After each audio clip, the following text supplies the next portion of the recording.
ఒకప్పుడు ఒక చిన్న గ్రామంలో ఒక పేద మనిషి ఉండేవాడు. అతని పని దేవాలయంలో నేలను శుభ్రం చేయటం. ప్రతిరోజు తెల్లవారుజామునే దేవాలయానికి వచ్చి ప్రతి మూలను ఎంతో భక్తితో శుభ్రం చేసేవాడు.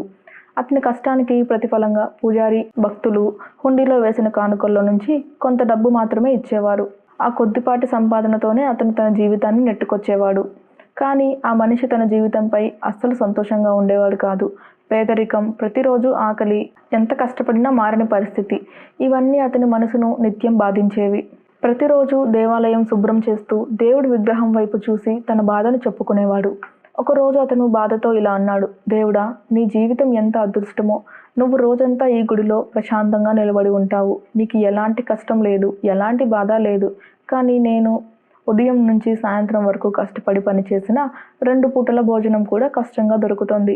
నా జీవితం కూడా నీలా ఉంటే ఎంత బాగుండేది అని అతను అలా మాట్లాడుతుండగానే అకస్మాత్తుగా దేవుడి విగ్రహం నుంచి ఒక స్వరం వినిపించింది: నాయనా, నువ్వు అనుకుంటున్నంత సులభం నా పని కాదు.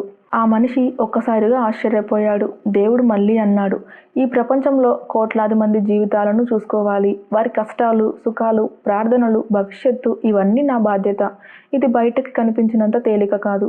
ఆ మాటలు విన్న ఆ మనిషి చిరునవ్వు నవ్వుతూ అన్నాడు: అది ఎలా కష్టమవుతుంది స్వామి? రోజంతా ఒకే చోట నిలబడి ఉండటమే కదా. అది నేను చేయగలను. దేవుడు ప్రశాంతంగా సమాధానమిచ్చాడు: అది నీ వల్ల కాదు.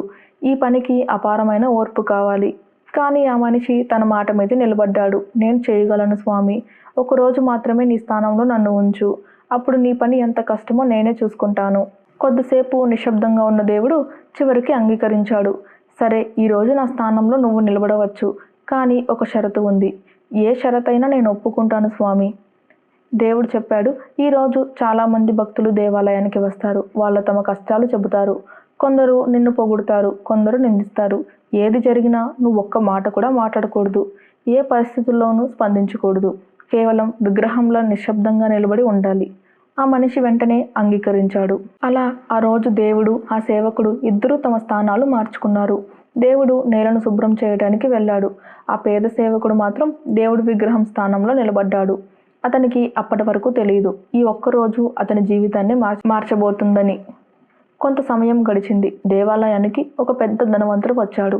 అతను ఎంతో భక్తితో దేవుడి ముందు చేతులు జోడించి ఇలా ప్రార్థించాడు: స్వామి, నేను ఒక కొత్త ఫ్యాక్టరీ ప్రారంభించబోతున్నాను. నా వ్యాపారం విజయవంతం కావాలి, మంచి లాభాలు రావాలి. నాపై నీ ఆశీర్వాదం ఎప్పుడూ ఉండాలని చెప్పి దేవుడికి నమస్కారం చేస్తాడు. అతను లేచిపోతుండగా అతని జేబులో ఉన్న మందమైన పర్స్ నెమ్మదిగా నేలపై పడిపోయింది. కానీ అతనికి అది అస్సలు తెలియలేదు. దేవుడి స్థానంలో నిలబడి ఉన్న ఆ సేవకుడు ఆ దృశ్యాన్ని స్పష్టంగా చూశాడు. అయ్యో, నీ పర్సు పడిపోయింది అని చెప్పాలని అతని మనసు బలంగా కోరుకుంది. కానీ దేవుడు పెట్టిన షరతు వెంటనే గుర్తుకు వచ్చింది: ఏ పరిస్థితుల్లోనూ మాట్లాడకూడదు. అందుకే అతను తన భావాలను అణుచుకొని నిశ్శబ్దంగా నిలబడ్డాడు. కొద్దిసేపటి తర్వాత చిరిగిన బట్టలు ధరించిన ఒక పేద మనిషి దేవాలయంలోకి అడుగుపెట్టాడు. అతని కళ్ళల్లో నిద్ర లేదు, ముఖంలో బాధ మాత్రమే కనిపిస్తుంది. దేవుని ముందు మోకాళ్ళపై కూర్చొని కన్నీళ్లతో ఇలా ప్రార్థించాడు: స్వామి, నా ఇంట్లో తినడానికి అన్నం లేదు. నా తల్లి తీవ్ర అనారోగ్యంతో బాధపడుతోంది. మందులు కొనడానికి ఒక్క రూపాయి కూడా లేదు. నా పిల్లలు ఆకలితో ఏడుస్తున్నారు. నువ్వు తప్ప నాకు ఇంకెవ్వరూ లేరు. దయచేసి నాకు ఏదైనా దారి చూపించు అని అతను ప్రార్థన ముగిసింది. అతను నెమ్మదిగా లేచి వెళ్తుండగా అక్కడ నేలపై పడి ఉన్న పర్స్ అతని కంటపడింది. ఆశ్చర్యంతో దాన్ని తీసుకుని తెరిచి చూశాడు. అందులో చాలా డబ్బు ఉంది. ఆ పేదవాడి కళ్ళల్లో ఆనంద బాష్పాలు మెరిశాయి. అతను ఆకాశం వైపు చూసి ఇలా అన్నాడు: స్వామి, నా మొర నువ్వు వెంటనే విన్నావు. ఇది నీ ప్రసాదమే. ఈ డబ్బుతో నా తల్లికి మందులు కొంటాను, నా పిల్లలకు భోజనం పెడతాను. నీకు శతకోటి నమస్కారాలు అని చెప్పి ఆనందంగా అక్కడి నుంచి వెళ్ళిపోయాడు. ఈ దృశ్యాన్ని చూసిన సేవకుడి హృదయం కలవరపడింది. ఇది దేవుడు ఇచ్చిన డబ్బు కాదు, అది ఆ ధనవంతుడిదే అని చెప్పాలని అనిపించింది. కానీ మళ్ళీ దేవుడి మాట గుర్తుకు వచ్చింది. అతను బాధతో నిశ్శబ్దంగానే నిలబడ్డాడు. కొంతసేపటి తర్వాత మరో వ్యక్తి దేవాలయానికి వచ్చాడు. అతను ఒక నావికుడు. మరుసటి రోజు 15 రోజుల సముద్ర ప్రయాణానికి వెళ్లాల్సి ఉంది. అందుకే దేవుడి ఆశీర్వాదం కోసం వచ్చాడు. ప్రభు, నా ప్రయాణం సురక్షితంగా సాగాలి. నేను క్షేమంగా తిరిగి నా కుటుంబం దగ్గరికి రావాలి అని ప్రార్థిస్తూ కళ్ళను మూసుకున్నాడు. అదే సమయంలో అప్పుడే వెళ్ళిపోయిన ఆ ధనవంతుడు ఊపిరి పీల్చుకోలేనంత కోపంతో తిరిగి వచ్చాడు. అతనితో పాటు 2 పోలీసులు కూడా ఉన్నారు. దేవాలయం అంతా వెతికినా పర్స్ కనిపించలేదు. అతని చూపు నేరుగా నావికుడిపై పడింది. వెంటనే పోలీసులతో ఇలా అన్నాడు, నేను వెళ్ళిన తర్వాత ఈ వ్యక్తి ఇక్కడికి వచ్చాడు. నా పర్స్ ఇతడే దొంగలించి ఉంటాడు. వెంటనే అరెస్ట్ చేయండి. పోలీసులు ఒక్క మాట కూడా వినకుండా నావికుడిని పట్టుకున్నారు. ఆ నావికుడు ఎంత చెప్పినా నేను దొంగతనం చేయలేదు, నేను ఇప్పుడే వచ్చాను, నేను నిర్దోషిని అని వేడుకున్నా ఎవ్వరూ అతని మాట నమ్మలేదు. అతన్ని లాగుకుంటూ తీసుకెళ్లడం ప్రారంభించారు. ఈ దృశ్యం చూసిన సేవకుడి గుండె తట్టుకోలేకపోయింది. ఇప్పటి వరకు దేవుడి మాట కోసం మౌనంగా ఉన్నాడు. కానీ ఒక నిర్దోషి శిక్ష పడ్డం అతనికి భరించలేకపోయాడు. చివరకు అతను దేవుని ఆజ్ఞను ఉల్లంఘించాడు.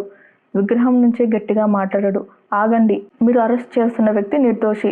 పరిస్థితుడు తీసుకోలేదు. మీ పర్స్ ఒక పేద మనిషి తీసుకెళ్లాడు. నేను నా కళ్ళతో చూశాను. ఆ మాటలు విన్న పోలీసులు ఒక్కసారిగా ఆశ్చర్యపోయారు. వెంటనే నావికుడిని విడిచిపెట్టి ఆ పేద మనిషిని వెతకడానికి పరుగులు తీశారు.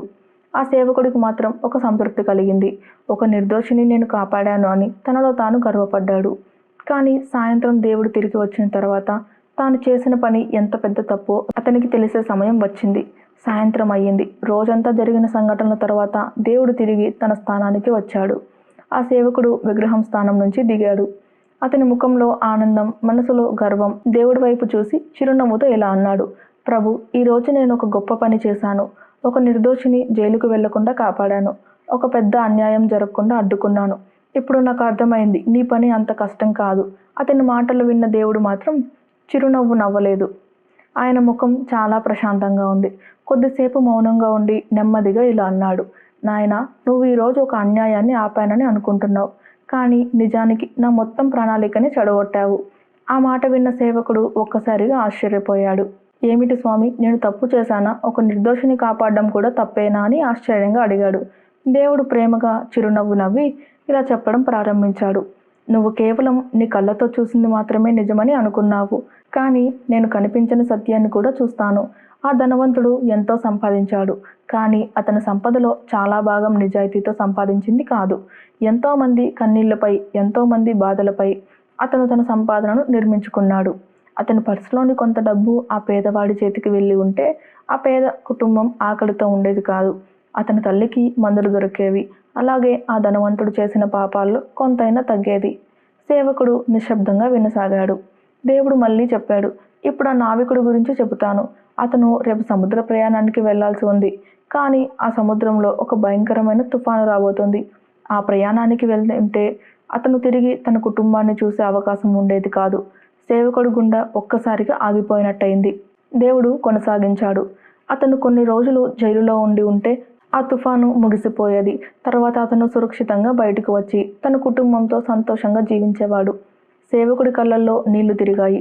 తాను చేసిన తప్పు ఎంత పెద్దదో ఇప్పుడు అతనికి అర్థమైంది. తల వంచుకొని దేవుడి పాదాల దగ్గర మోకాళ్లపై కూర్చున్నాడు. ప్రభు, నన్ను క్షమించు. నేను చూసింది ఒక్క క్షణం మాత్రమే, కానీ నువ్వు చూస్తుంది మొత్తం జీవితాన్ని. దేవుడు అతని భుజంపై చేయి వేసి ప్రేమగా అన్నాడు, మనుషులు వర్తమానాన్ని మాత్రమే చూస్తారు, కానీ నేను గతాన్ని కూడా చూస్తాను, వర్తమానాన్ని కూడా చూస్తాను, భవిష్యత్తును కూడా చూస్తాను. అందుకే నా ప్రతి నిర్ణయం వెనుక ఒక కారణం ఉంటుంది. ప్రతి ఆలస్యం వెనుక ఒక ఆశీర్వాదం ఉంటుంది. ప్రతి బాధ వెనుక ఒక గొప్ప పాఠం దాగి ఉంటుంది. ప్రతి నష్టంలో కూడా నీకు కనిపించని ఒక రక్షణ ఉంటుంది. మన జీవితంలో కూడా ఇలాగే జరుగుతుంది. మనం కోరుకున్నది జరగకపోతే మనసు విరిగిపోతుంది. దేవుడు నన్నే ఎందుకు ఇంత పరీక్షిస్తున్నాడు, నా జీవితంలోనే ఎందుకు ఇన్ని కష్టాలు అని ఎన్నోసార్లు బాధపడతాం. కానీ మనకు తెలియని ఎన్నో విషయాలు దేవుడికి తెలుసు. ఈరోజు మనం నష్టంగా కనిపించింది రేపు మన జీవితాన్ని కాపాడే ఆశీర్వాదం కావచ్చు. ఈరోజు మూసుకుపోయిన ఒక తలుపు రేపు మరింత గొప్ప అవకాశానికి దారి కావచ్చు. ఈరోజు ఆలస్యం అనిపించినది రేపు సరైన సమయంలో లభించే విజయానికి కారణం కావచ్చు. అందుకే జీవితంలో ఎన్ని కష్టాలు వచ్చినా, ఎన్ని పరీక్షలు ఎదురైనా దేవుడిపై నమ్మకాన్ని ఎప్పుడు కోల్పోవద్దు. ఎందుకంటే మనకు కనిపించేది ఒక అడుగు మాత్రమే, దేవుడికి కనిపించేది మొత్తం ప్రయాణం. మనకు అర్థమయ్యేది ఈ రోజు మాత్రమే. దేవుడికి తెలుసు రేపు ఏం జరగబోతుందో. కాబట్టి దేవుడు చేసే ప్రతి పనిలో ఒక అర్థం ఉంటుంది. ప్రతి నిర్ణయంలో ఒక ప్రేమ ఉంటుంది. ప్రతి ఆలస్యానికి వెనుక ఒక గొప్ప ఆశీర్వాదం దాగి ఉంటుంది. నమ్మకం కోల్పోవద్దు. ఎందుకంటే దేవుడు ఎప్పుడూ తప్పు చేయడు. ఆయన సమయం, ఆయన ప్రణాళిక ఎప్పుడు మన ఊహ కన్నా గొప్పదే.